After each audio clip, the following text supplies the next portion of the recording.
To Holy Grit Leadership That Lasts, the podcast for leaders who are done with fluff and hungry for depth. Hey, listen, if you're looking for more than just quick wins and shallow strategies in leadership, you're in the right place. We're talking bold, ethical, and effective leadership fueled by timeless truth from scriptures and built to withstand the pressure of the real world. Okay, now listen. Whether you're leading a church, running a business, managing a team, or just trying to hold your life together on Monday morning, Holy Grit Leadership is here to help you lead with courage, clarity, and conviction. Listen, this isn't your grandma's Bible study, unless she was a total boss. Let's dig in, let's lead well, let's build some leadership that lasts. Dun, dun, dun, dun, dun, dun. Episode 10. Matt, how are you doing today? I'm good. We're halfway home. We're halfway home into season 1, our 20 episode season. It just seemed like yesterday I was banging on your door saying, hey, could you do a podcast with me, please, sir? Please. And you said, okay, I guess I'll help you out. Yeah. So episode 10 today, The Art of Failure. I'm really excited about this. This should be pretty fun. What do you think? Yeah, I think, especially something that you're an expert on, I'm glad that we get to talk about. You're holding that one in the chamber for a while. I have. Yes. And I'm glad that you can spot all my failures as they have triumphed over you now. Yeah. And speaking of triumph, we have a new segment, the College Football Pick'em segment. So what I did is I chose 1, 2, 3, 4, 5, 6, 7, 8, 9, 10 games head to head. Matt made his picks. I made my picks. Let's get them on the record. Are you guys all ready? So Iowa versus Kansas State. Matt, who'd you choose? I'm going K-State. Oh, man, I did too. Okay, we got to tie it there. Nebraska versus Cincinnati. Who do you got? Okay, this was a tough one for me because... No, it wasn't. Yeah, I think Cincinnati, they're always tough. They're the real deal. And it's crazy because Nebraska, everybody gets excited about the season being national champs. And then all of a sudden you lose to, Northern Illinois. Yeah, we're playoff bound. Okay, all right. So I'm going with Nebraska, but I'm cautiously and I'm a little bit nervous about that game. You should be nervous because we might win by 40. And the next one, speaking of your team, Georgia Tech versus Colorado. I'm assuming you're taking your Buffs, right? Well, yeah. I mean, there may be one game they lose this season. That's about it. Okay, well, this one might be the one because I chose Georgia Tech. Oh, my God. I'm picking Colorado. Oh, my goodness. There's no way I'm picking Colorado. Every true Nebraskan, Matt, knows you never pick Colorado. Texas versus Ohio State. Who you got? Texas. Oh, I do too. Okay. Alabama versus Florida State.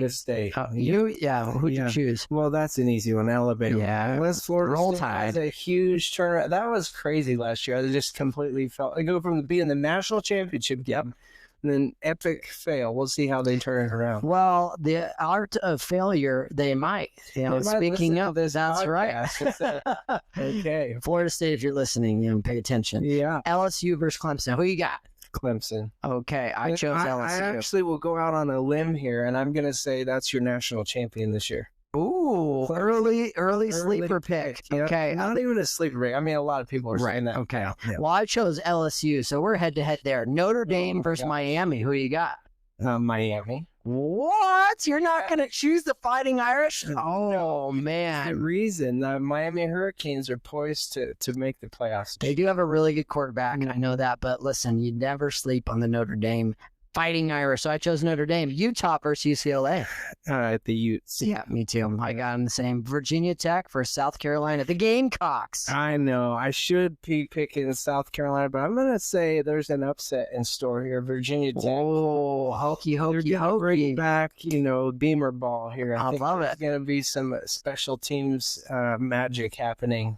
Oh, yeah. Well, in South Carolina, that's the Beamer's son. No kidding. Yeah. I know that. Yeah. So maybe I should. Yeah, you just better watch out. Yeah. TCU, last one versus UNC. Who do you got? I've got TCU. Ooh, okay. I went with North Carolina because good old Bill Belichick's down there now. I know, he's a joke. He doesn't stay in retirement. No way. I just listened to his book, The Art of Winning. Phenomenal. Oh, really? Oh my gosh. Good. You would think it would be really boring because he talks like this as a listen, but to be honest, his stories were so engaging that I was all in. I was loving it. It was cool. I love those guys. Tony Dungy. Yeah. Now, you can't say that he and Tony Dungy are on the same level. Like, Tony Dungy's up here, Bill Belichick's maybe. And maybe in being a man, but coaching wise, you don't get too much better than the old Bill. Yeah, well, his common sense went out the window a little bit. Yeah. He's kind of had a little bit of a rocky type of thing. Found a young gal, and not really what we would promote here on this podcast. Would it be? Well, no, but I would just take away the fact he's a great coach. Yes, absolutely. Yeah. Well, let's get started. Before we get started into episode 10, the art of failure in leadership. Matt, we have a daily dose of encouragement segment. So, Matt, I'm going to kick this to you. Go ahead. So this is Moses speaking to his successor, Joshua. He's getting ready to take the Israelites across the Jordan River into the promised land, and they're going to face some giants. And this is really cool. This is one of my favorite passages because we all need this as we face our giants every day. The temptation is to run or cower in fear. And so this is what Moses speaks over Joshua. Be strong and courageous, for you must go with this people into the land that the Lord your God swore their ancestors to give them. You must divide it among them and their inheritance. And then he said, the Lord himself goes before you and will be with you. He will never leave you nor forsake you. Do not be afraid. Do not be discouraged. Oh man, I love that. Just the idea of facing giants and having God on your side. Yeah. Makes me I've got goosebumps right now. It just makes me feel at peace in the hurdles and obstacles that come up in my life. I mean, and just that's amazing. So if you're out there and you've got your own giants to face, whether it's anxiety or depression, whether it's a big thing at your job or, conflict that you're trying to work through, what was that passage again? Deuteronomy 31:8. Deuteronomy 31:8. That's a little daily dose of encouragement for you. Absolutely. Thanks, Matt. So that was awesome. That was really good. So we're going to kickstart episode 10, The Art of Failure. Matt actually chose this episode. Matt, why were you thinking The Art of Failure? A little bit of the history for you. I mean, maybe you've just been failing a lot lately. I watched a lot of people fail. No. I have failed. And I think we've all failed. We obviously have. And so you can either take your failure and you can let your failure win and continue to win over you, or you can learn from your failure and you can move forward. And so failure is the greatest teacher. And so that's why I chose this episode is I've learned a lot from the things that I've done wrong or failed at. And probably learned more in my failures than I have successes. Yeah. And I hate failure. I don't want to fail, but it happens. And we have to say, okay, this is what went wrong, and I'm going to right the ship. Let's sit and marinate for a second on letting your failure win. What does that look like in our everyday life? Like when we fail and we let failure win, what would that look like? That would look like sulking. It would look like giving up. It would look like being angry or bitter. So many people, just some news for you in this. Jesus actually said this, John 16:33, he said, in this world you will have trouble. And trouble most of the time comes from other people that you're surrounded by that fail you in some way. They don't do what they're supposed to do, or they backstab you or hurt you. And you can either let that destroy your life and be bitter and angry and sulk and say life's not fair, or you can say, you know what, I know life's not fair. Yeah. I'm going to move forward with this. So what it looks like to stay in your failure is to continue just to sit where you're at and sulk, but courage says, no, I'm going to move forward. Yeah, and to when you're letting your failure win, it's not even movement. You're just lying there dead, right? It's when you don't let your failure win, you might still feel like it's something that's heavy and weighing on you, but you're still taking a step forward, and you're still taking a step forward, and then you're still taking a step forward. But people that allow that failure to win over them do this right away. I'm done. Yeah. Screw it. I'm done. Yeah. And, you know, you see that all too often in our grumpy staying culture, where, oh, you made me mad, so I'm quitting, you know, the quiet quitting culture.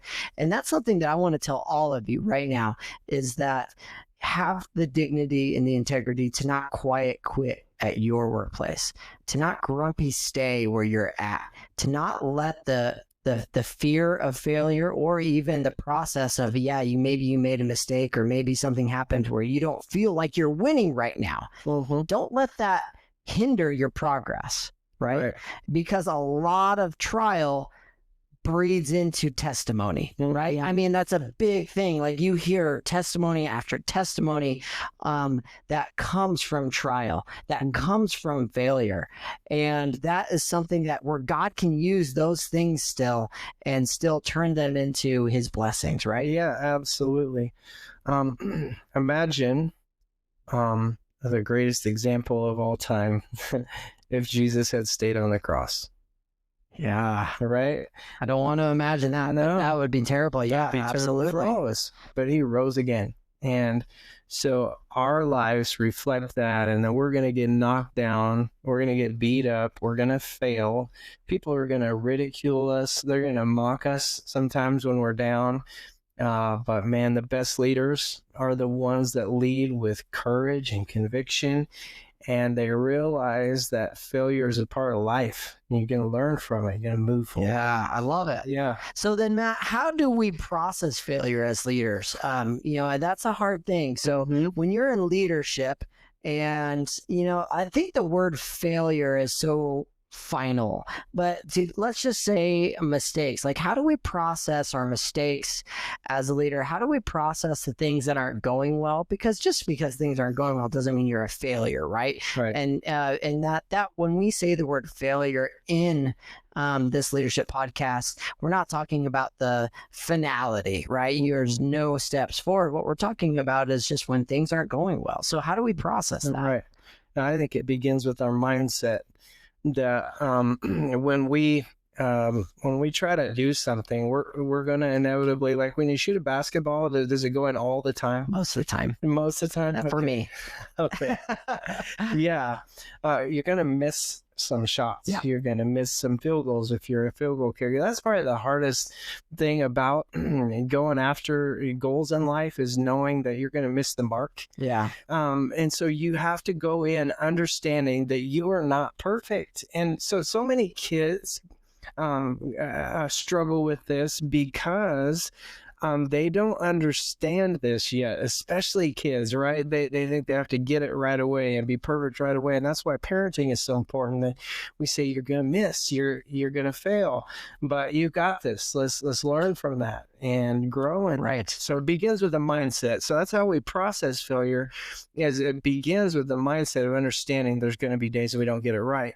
But then it's not what we strive for either. No, absolutely not. I'm not going out there to miss a shot so I can learn from it. I want to make the shot. I want to learn. And having that understanding that failure is an inevitable part of growth. It's inevitable. You don't want to fail. You don't want to take a step backwards. You don't want to be burdened by your obstacles, but it's inevitable.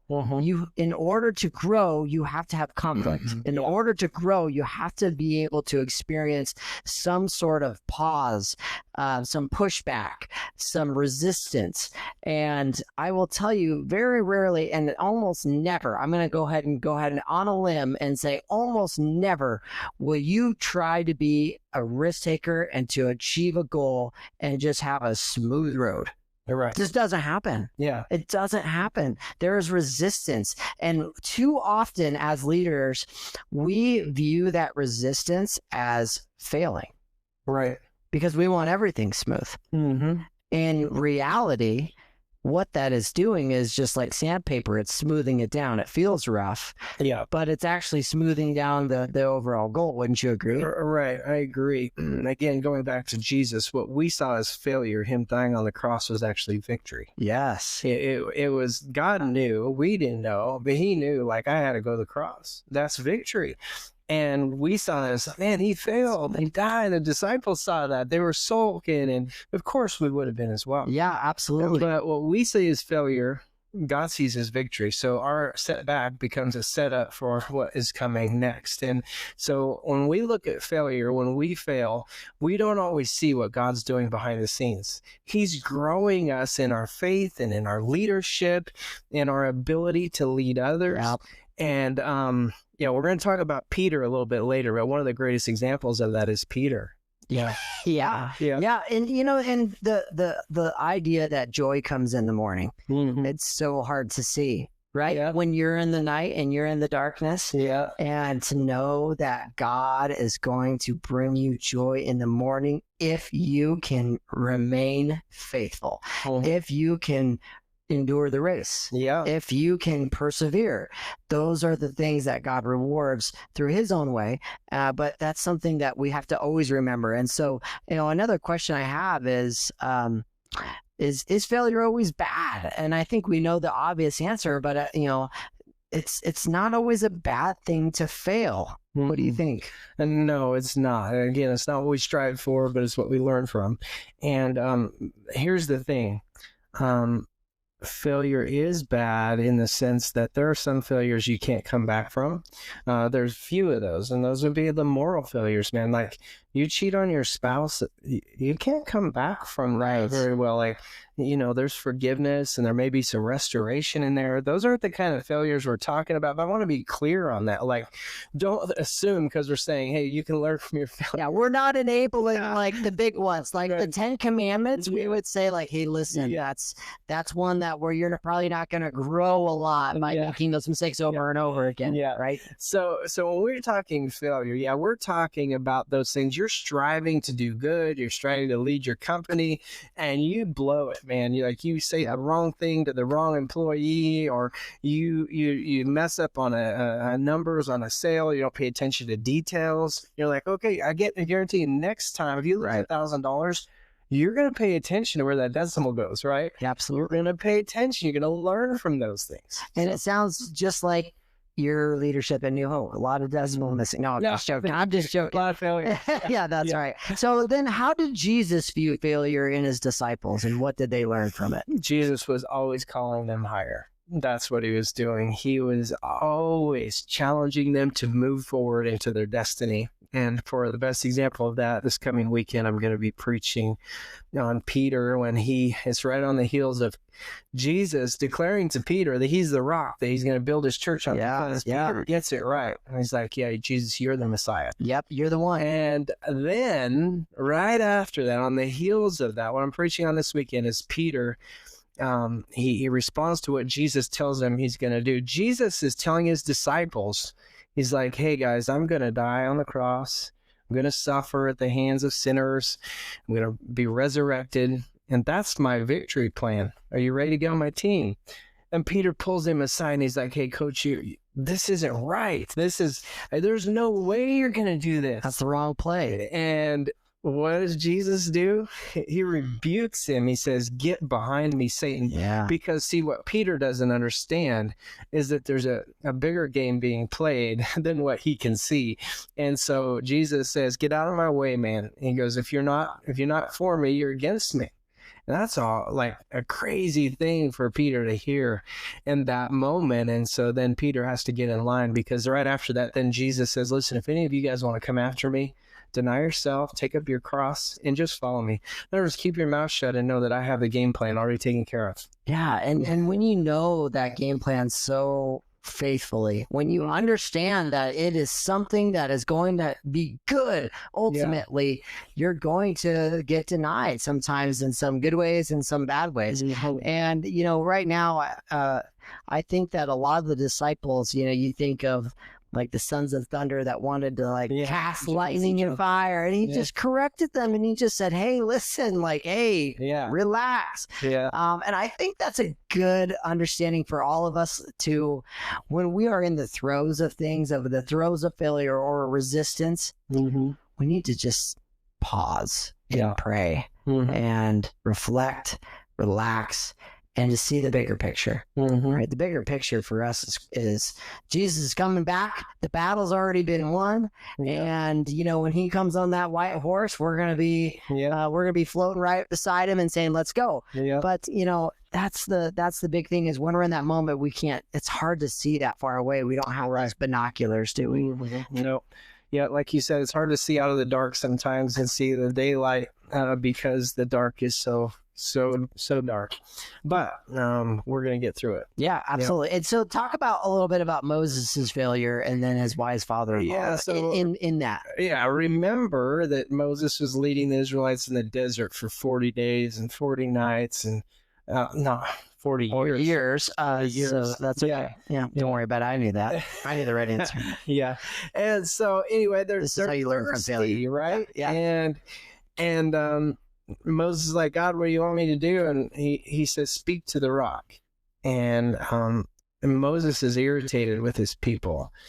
And so instead of speaking to the rock and bringing the water forth, he strikes the rock out of anger. Yeah. How many times do we as leaders do just enough to do the right thing, but we do it in the wrong way?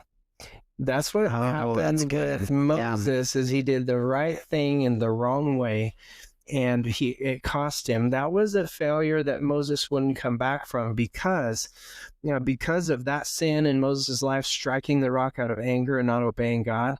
He doesn't get to see the promised land. Joshua is the one to take him in, so he has to go up on the mountain and die. And he leaves that to Joshua because God says, no, Moses, you don't get to do that anymore.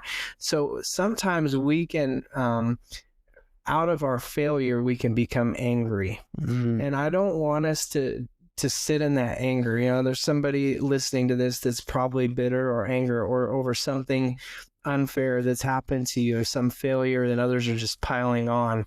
And I just want you to hear me on this. Now, don't strike the rock. I want you to listen to the voice of God, allow him to bring you out of that place of bondage, and allow you to forgive and to move forward, because without that, you're going to stay in that place of anger and bitterness and resentment, and that will only destroy you.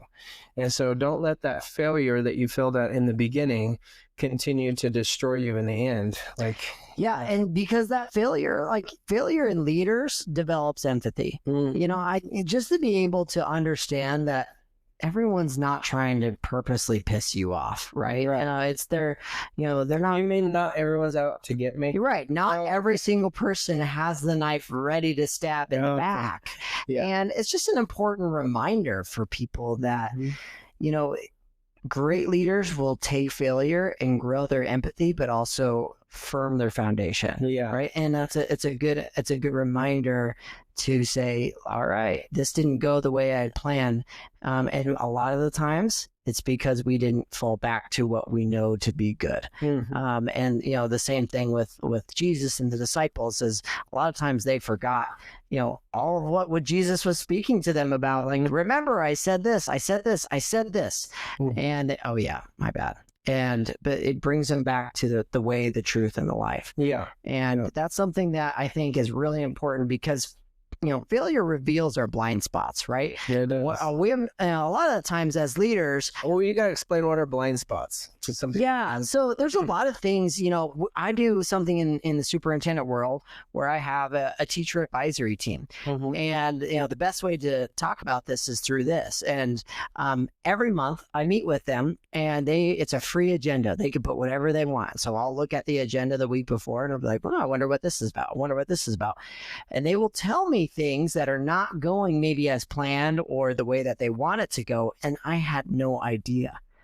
And therefore revealing blind spots in my leadership, what I wasn't paying attention to, what I wasn't quite communicating well enough. Even if I had great intentions, it didn't land well. And so these are things in that meeting that comes out for me in the advisory team meeting.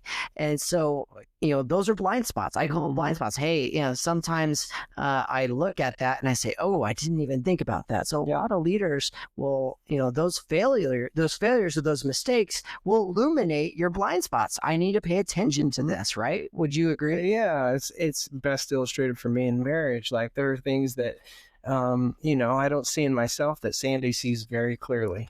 Like things that as we all do. we fail at, that we don't always see. And so the people who know you best often are the ones who can help you understand your blind spots. So you have to tell people to be honest with you about things. And I love that you do that.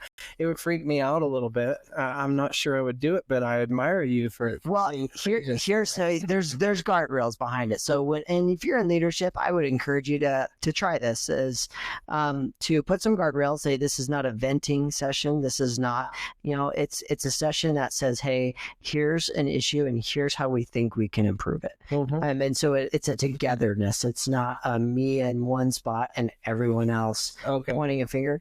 It's more of a, hey, let's roll up our sleeves. What are some things that we can improve? I think about it as like fortifying your defenses, right? So everyone's working to defend from this invading army. And the workers are out there doing the job and they realize there's chinks in the fence, right? That people could get in. Maybe the olden days, the fence wasn't tight enough, and they're pointing it out saying, we need to spend more time over here to their generals. And the generals are saying, okay, thanks for letting me know. We'll make sure we get to that. And that's what really the point is, not necessarily the emotional, like, hey, I feel bad about this today, or you said this in that way. It's more organizationally, how can we be more sound? Yeah. How can we improve?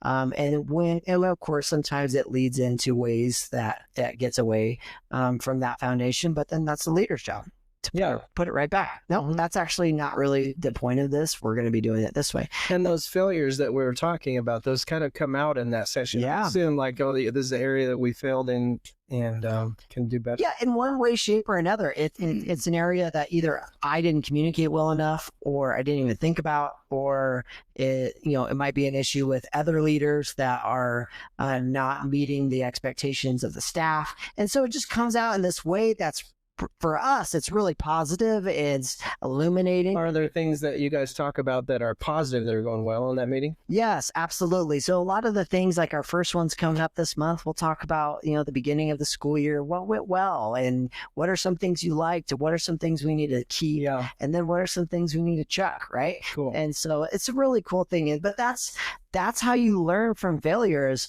I will tell you, without reflection, failure is going to be repeated. Don't you agree? I mean, when things don't go right, how often do we see people just like, and then move on? Move forward, And where you're saying, whoa, don't you read the room? Everyone is pointing this, everyone feels this mistake, and you can't just blow over it. Right. You can't sweep it under the rug because it will come out. No, absolutely. Yeah. So can I ask you, Gene, what's some of the biggest failures in your leadership that you learned?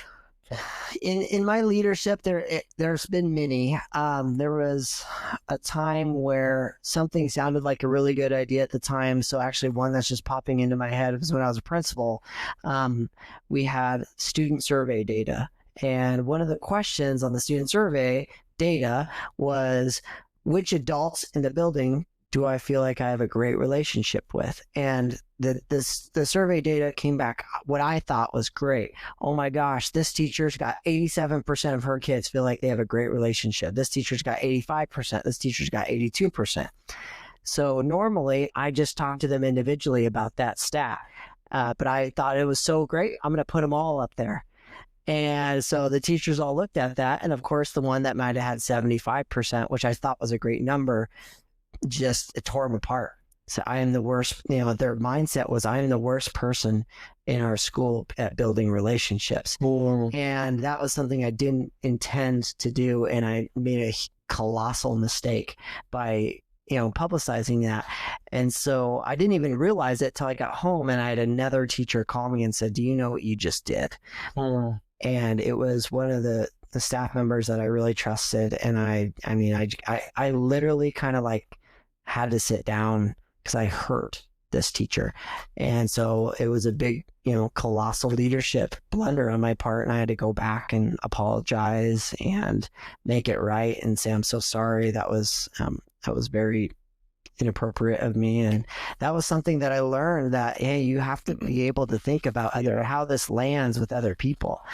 Well, there's a couple of things that I want to point out about that story that I love. And the first one is that you weren't defensive when she called you. Right. Or the teacher, just like you received that as as some really good advice from someone who wasn't your peer, but was, someone who was your employee. Yeah. And so that's humility. And then I really love the fact that you went and apologized. Like, I think we kind of we devalue that piece of it. So many people are so self-esteem deprived that they can't apologize. They're like, "I could never do that." Yeah.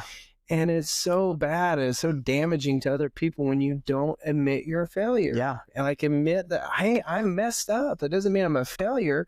I just really failed you in this area."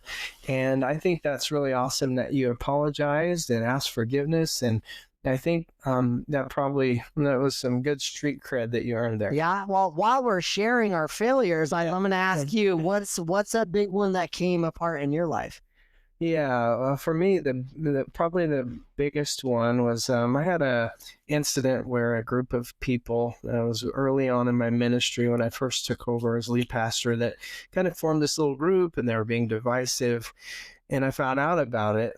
And rather than waiting for my elders or at least one other elder to join me in confront, I called each one of these people and I asked them to come to my office, and they knew I was hot. And just the whole thing was a mess. Like, I confronted every one of these people. There was 7 of them throughout a period of one day. They all came in at different times. Some came with their spouses, some didn't, but I was by myself, and that turned into a he said, she said. Oh, wow. And I got accused then of saying things I didn't say by all of them, because of course they all got together and right said, after, "Well, this is what he says, and and a lot of it was untrue."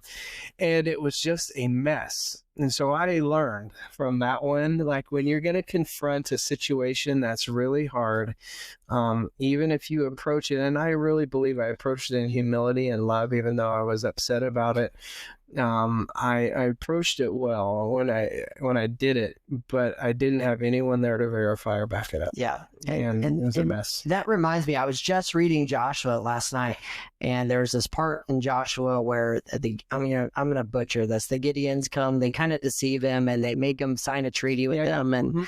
And one of the parts in the Bible says that because he did not confer with the Lord, or basically check with God on his decision, he decided to go ahead and make this treaty. And that's how often are we making our mistakes, or in the boat of failure, and we're not asking God what he wants us to learn from this setback. Yeah, or approaching it out of our human wisdom. Right. Yeah.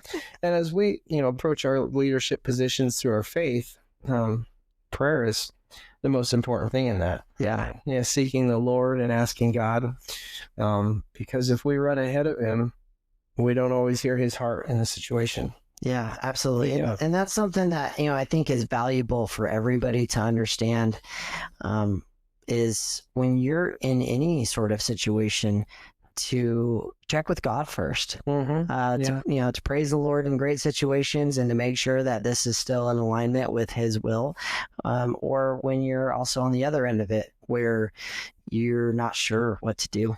One of my other failures I learned from was, I'm someone who's quick to confront. I admit that it's a blind spot for me, is that I also think it's a great thing. It is an important thing. Yeah. I think you have to be someone who holds others accountable, which means I have to be held accountable. But I tend to just jump in and be like, deal with the situation now, and I had to learn the hard way, take 24 hours and pray about it. Yes. Think about it before I write anything to the person or say anything to the person, because then I'm not reacting out of my anger as much as I'm reacting out of, okay, how do we solve this? Yeah, more common sense. Yeah, and 24-hour pause. We all need it. Need it. Harder to follow through. When I'm emotional and upset, I can't wait. It's like someone's holding me back to solve that problem. Mm-hmm. And that's something so thanks that had to be really hard to address divisiveness by yourself. Yeah. And that's a great lesson, I think, for everyone. It was a killer, man. And it did not help. Like, it should have helped, and it would have helped had it been done correctly, and it was not done right. So if you would have done it over again, I would wait. Probably 24 or 48 hours. I did talk with my elders about it, but I was just this very young, naive, like go-getter leader that they went along with what I wanted to do.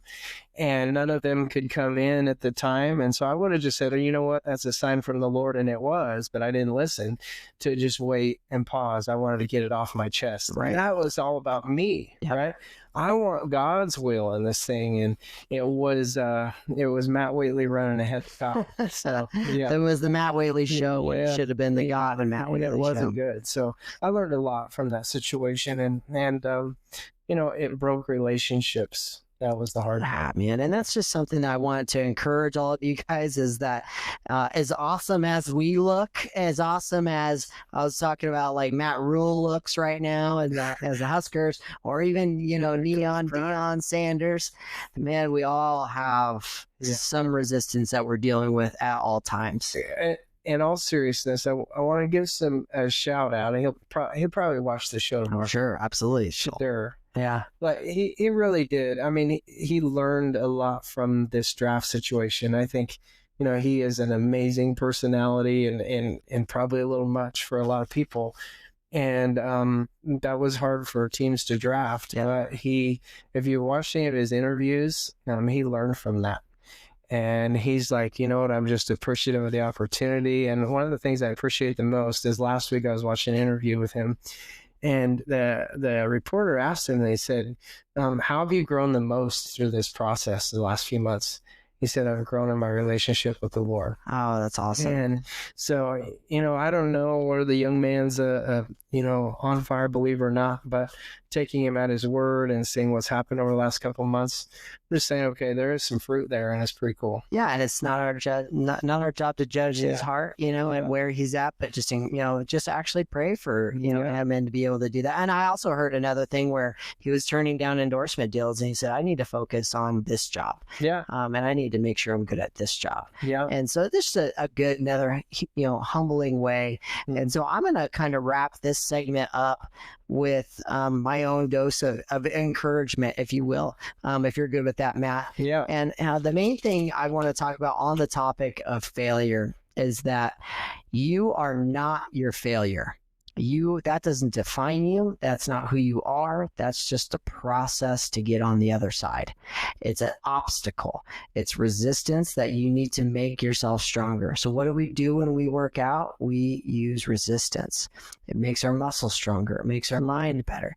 So when we are in the throes of resistance, it's tough. It's grueling. Sometimes it seems unbearable. I mean, just that we can't take it anymore.